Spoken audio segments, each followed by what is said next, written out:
que si la minute d'après, elle prend une pilule et qu'elle est déjà tombée enceinte, elle a tué un enfant.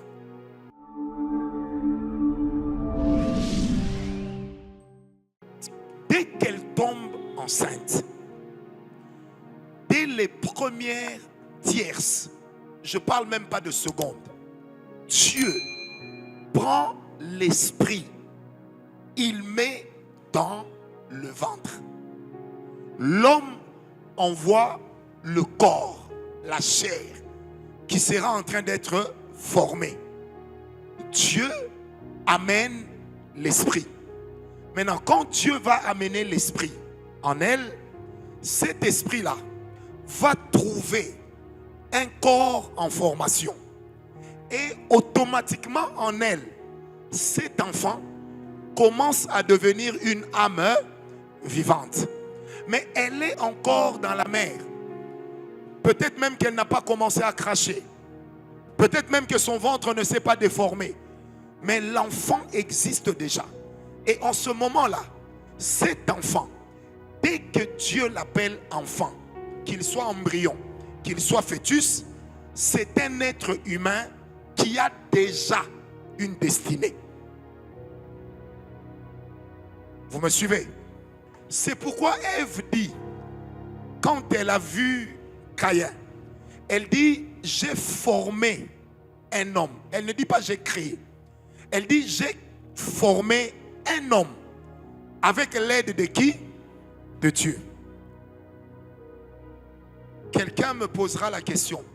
Et ceux qui vont chercher les enfants chez des féticheurs, d'où viennent ces enfants? Le diable ne crée pas des enfants. Mais le diable peut faire deux choses. On en parlera la semaine prochaine. On s'arrête d'abord ici. Amen. Alors, ce qui veut dire que si la minute d'après, elle prend une pilule et qu'elle est déjà tombée enceinte, elle a tué un enfant. Elle a tué une destinée. C'est-à-dire que Dieu voit l'enfant avant qu'il ne naisse.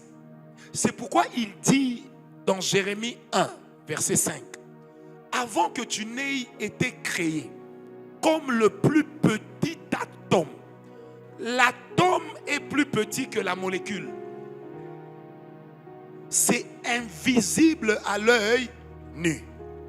Et même avec des microscopes, il faut des véritables microscopes pour voir l'atome. Parce qu'on dit c'est extrêmement petit.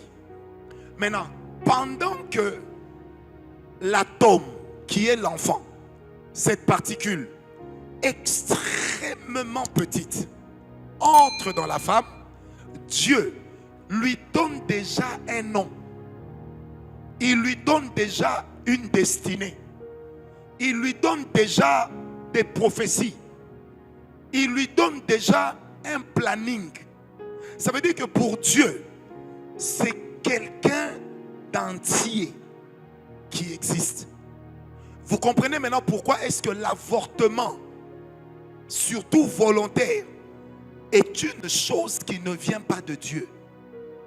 Parce que quand vous tuez, vous avortez, vous tuez le plan de Dieu. Donc au-delà de tuer votre enfant, vous tuez le plan de Dieu. Parce que celui que vous appelez votre enfant, c'est d'abord l'enfant de qui? De Dieu.